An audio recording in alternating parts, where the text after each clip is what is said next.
அழகான காட்சியில் புகழாக வாழ்ந்திடும் அன்னை காமாட்சி உமையே, அன்னை காமாட்சி உமையே, அம்மை காமாட்சி உமையே.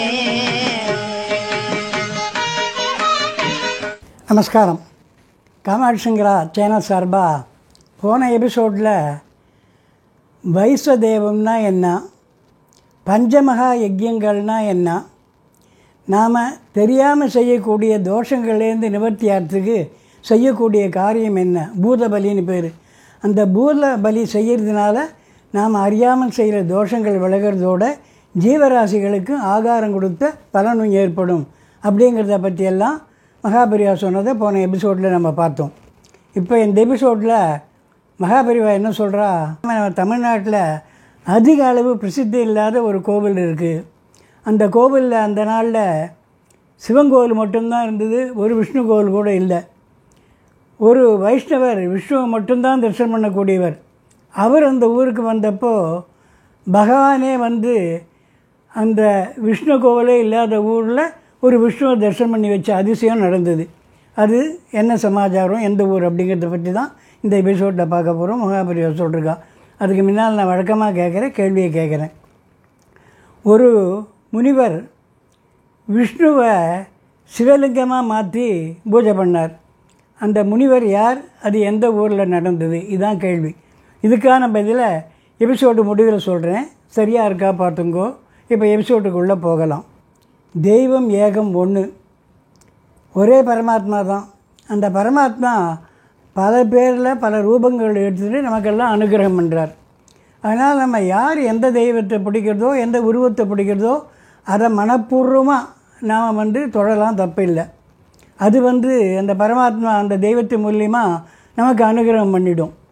சிவனை பிடிச்சவா சிவனை வழங்கலாம், விஷ்ணுவை பிடிச்சவா விஷ்ணுவை தொழலாம், அம்பாளை பிடிச்சவா அம்பாளை தொழலாம், விக்னேஸ்வரரை பிடிச்சவா விக்னேஸ்வரரை பிடிச்சிக்கலாம், சுப்பிரமணியை பிடிச்சவா சுப்பிரமணியரை பிடிச்சிட்டு தொழலாம், தப்பு இல்லை.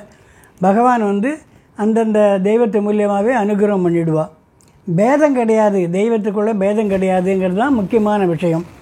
இன்னொரு தெய்வத்தை தாழ்வாக நினைக்கக்கூடாது, எல்லா தெய்வமும் ஒரே தெய்வந்தாங்கிறத உணரணும்.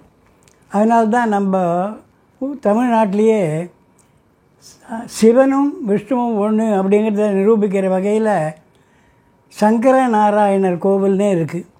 மேற்க ஹரிஹர க்ஷேத்திரம்னு இருக்குது. தீவிர வைஷ்ணவர்கள் தீவிர சைவர்கள்னு இருந்தால் வீர சைவா வீர வைஷ்ணவான்னு பேர். அந்த காலத்தில், இப்போ இல்லை, இப்போ எல்லாம் ஒத்துமையாக எல்லாம் ஒழுங்காக இருந்து எல்லாத்தையும் பார்த்து எல்லா தெய்வத்தையும் சமமாக பாவிக்கிறவா தான் இப்போ எல்லாருமே இருக்கும்.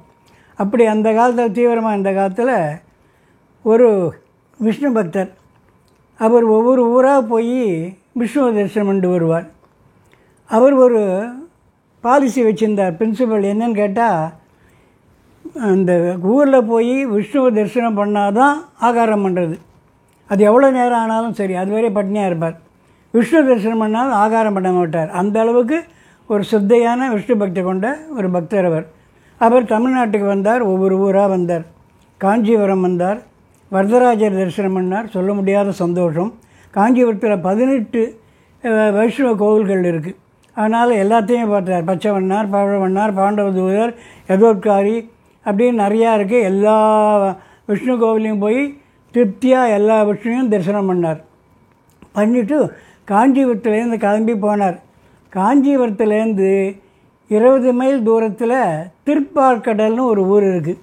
அந்த ஊருக்கு போனார். அந்த காலத்தில் நான் சொன்னபடி அந்த காலத்தில் அந்த கோவிலில் சிவன் கோவில்கள் தான் இருந்தது, நிறையா விஷ்ணு கோவில் ஒன்று கூட இல்லாமல் இருந்தது. அந்த ஊருக்கு போனார். அவர் போய் என்ன பண்ணார், ஒரு சிவன் கோவில் உள்ளே போய் பார்த்தா சிவன் ஓடி வந்துட்டார் வெளியில். திருப்பி இன்னொரு கோவிலுக்குள்ளே போனார், அங்கேயும் சிவன் இருக்கிறத பார்த்துட்டு ஓடி வந்துட்டார். இன்னொரு கோவிலில் போனார், அங்கேயும் ஈஸ்வரன் இருந்தார், வெளியில் ஓடி வந்துட்டார். அப்போ மணி ஏறிண்டே இருக்குது, வெயில் ஏறுறது ரொம்ப நேரம் ஆகிடுது. அவருக்கா பசி தாங்க முடியல. அத்தோட வேதனை மனசில், இன்றைக்கி பார்த்து நம்மளால் விஷ்ணு தரிசனம் பண்ணவே முடியலையே, பகவானே இது என்ன சோதனை அப்படின்னு அவர் வருத்தப்பட்டுன்னு இருந்தார். அப்படி அவர் வருத்தத்தோடும் பசியோடும் ரொம்ப தளர்வாக இருந்தப்போ அங்கே ஒரு முதியவர் ஒருத்தர் வந்தார், பெரியவர். அவர் இவரை பார்த்தார். பார்த்தா, என்ன சுவாமி ரொம்ப சோர்வாக இருக்கீர், ஆகாரம் பண்ணலையா, ஆகாரம் பண்ணணுமா அப்படின்லாம் கேட்டார். அவர் சொன்னார், ஆகாரம் பண்ணலை, அது ஒரு பக்கம் இருக்கட்டும் சுவாமி, இது என்ன ஊர், இந்த ஊரில் ஒரு விஷ்ணு கோவில் கூட இல்லை. நான் ஒரு கொள்கை வச்சுட்டுருக்கேன், விஷ்ணுவை தரிசனம் பண்ணிட்டு தான் ஆகாரம் பண்ணுறதுன்னு வச்சுட்டுருக்கேன். ஊராக நிறையா இடத்துல விஷ்ணுவை தரிசனம் பண்ணால் இந்த கோவிலில் விஷ்ணு தரிசனமே பண்ண முடியல சுவாமி அப்படின்னு சொல்லி வருத்தப்பட்டார். அப்படியா, சரி நான் வாங்க உங்களுக்கு ஒரு விஷ்ணு கோவிலை கூட்டின்னு போய் தரிசனம் பண்ணி வைக்கிறேன் அப்படின்னு கூட்டின்னு போன உடனே, அடாடா பகவானுடைய கருணை தான் இது, உங்களுடைய பெருமாளை தான் அமுச்சு வச்சுருக்கார், வாங்க அப்படின்னு நானும் வரேன்ட்டு அவர் கூட போனார். அவர் ஆக்சுவலாக ஒரு விஷ்ணு ஒரு கோவில் வாசலுக்கு போனார். அங்கே போய் காமிச்சு, இதுதான் விஷ்ணு கோவில், உள்ளே போய் தரிசனம் பண்ணுங்கன்னார். அவருக்கு இவரை மேலே கீழே பார்த்தார், கோபம் வந்துடுது. என்ன சுவாமி, பார்க்குறதுக்கு வயசில் பெரியவராக இருக்கு, இப்படி அநியாயமாக போய் சொல்லிடுற, இது ஈஸ்வரன் கோவில் சுவாமி, இப்போ தான் இந்த கோவிலில் போயிட்டு நான் அங்கே ஈஸ்வரன் இருக்கிறத பார்த்து ஓடி வந்திருக்கேன் வழியில், இதை போய் விஷ்ணு கோவில்னு போய் சொல்கிறீரு, நியாயமா இது அப்படின்னு கேட்டார். அப்போ அவருக்கு கோபம் வந்துடுச்சு. யாரை பார்த்து பொய்யர்னு சொல்கிறார், இது ஈஸ்வரன் கோவில் கிடையாது, விஷ்ணு கோவில் தான். இல்லை இது ஈஸ்வரன் கோவில் தான், இல்லை விஷ்ணு கோவில் தான், இல்லை ஈஸ்வரன் கோவில், இல்லை விஷ்ணு கோவில், இல்லை ஈஸ்வரன் கோவில். ரெண்டு பேரும் தகராறு பண்ண சொல்ல ஆரம்பிச்சிட்டோம். நீர் பொய்யர்னு ரெண்டு பேரும் சண்டை போடுறான். இதை பார்த்த உடனே அங்கே ஒரு கூட்டமே கூட்டி வச்சு ஜனங்க வந்துட்டா. அவெல்லாம் பார்த்தா என்ன விஷயம் ஏதுன்னு கேட்டால், ரெண்டு பேரும் சமாச்சாரத்தை சொன்னான். இது விஷ்ணு கோவில்னு இவர் சொல்கிறார், இந்த பெரியவர் இவர் பொய் சொல்கிறாரு, நான் இப்போ தான் இந்த கோவில் உள்ளே போய் பார்த்துட்டு வந்தேன், அங்கே இருக்கிறது ஈஸ்வரன் அப்படின்னார். அவரை கேட்டார், என்னை பொய்யன்னு எப்படி இவர் சொல்லலாம், அர்த்தம் நான் காட்டுறேன், உள்ளே வர சொல்லுங்க இவ்வளோ, நான் வரேன், உள்ளே வரமாட்டேங்கிறார். என்னை பொய்யன்னு சொன்னதை நான் ஒத்துக்க மாட்டேன், அவரை நான் உள்ளே கூட்டு போய் காமிச்சே தீருவேன் அப்படின்னு சொல்லி அவர் தகராறு பண்ணுறார். ரெண்டு பேரும் நான் உள்ளே வரமாட்டேன், அது ஈஸ்வரன் கோவில்னு தகராறு பண்ண உடனே ஜனங்கள்லாம் பார்த்து எதுக்கு வீணாக தகராறு பண்ணிருக்கு ரெண்டு பேரும், உள்ளே போய் பார்த்தா தெரிஞ்சு போய்டும், வாங்கன்னா அவர் உள்ளே வரமாட்டேங்கிறார்.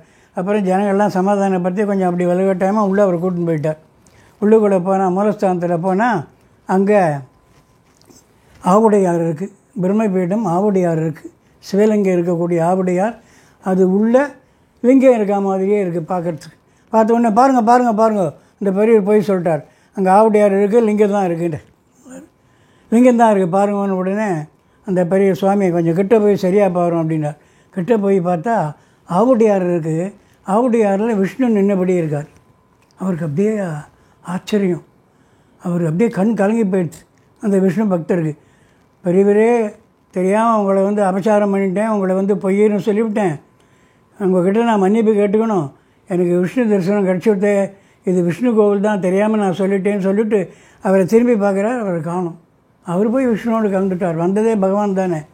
அதனால் அப்படியே கண்ணீர் விட்டு அவர் நிறையா ஸ்லோகங்களை சொல்லி ரொம்ப சந்தோஷத்தோடு விஷ்ணு தரிசனம் பண்ணிட்டு போனார் அவர். ஆக சைவ வைஷ்ணவத்தில் ஒற்றுமை எந்த காலத்திலும் உண்டு, பேதம் இல்லை அப்படிங்கிறது இதன் மூலியமாக தெரியுது. இப்போவும் அந்த திருவார்கடலில் போனாக்க அங்கே ஆவுடையாரில் பெருமாள் விஷ்ணு நிற்கிறத பார்க்கலாம் அப்படின்னு மகாபரிவா சொல்லிருக்கா. இப்போ நான் ஆரம்பத்தில் கேட்ட கேள்விக்கான பதிலை சொல்கிறேன். விஷ்ணுவை சிவலிங்கமாக மாற்றி பூஜை பண்ணவர் அகஸ்திய முனிவர். அது எந்த ஊர்லன்னா திருக்குற்றாலத்தில் நடந்தது. இப்போ இந்த வாரம் காஞ்சிபுரம் காமாட்சி கோவில் நடக்கக்கூடிய முக்கிய நிகழ்ச்சிகளை பார்ப்போம். 22ஆம் தேதி வெள்ளிக்கிழமை தங்கரதம், 24ஆம் தேதி ஞாயிற்றுக்கிழமை பூரம் தங்கரதம், 27ஆம் தேதி புதன்கிழமை விநாயகர் சதுர்த்தி விநாயகர் புறப்பாடு. அடுத்த வாரம் வேறு சில முக்கிய நிகழ்ச்சிகளோடு சந்திப்போம். மகாபரிவா பாதாரவிந்தங்களே சரணம். ஹரஹர சங்கர, ஜெய ஜெயசங்கர, ஜெய ஜெய காமாட்சி.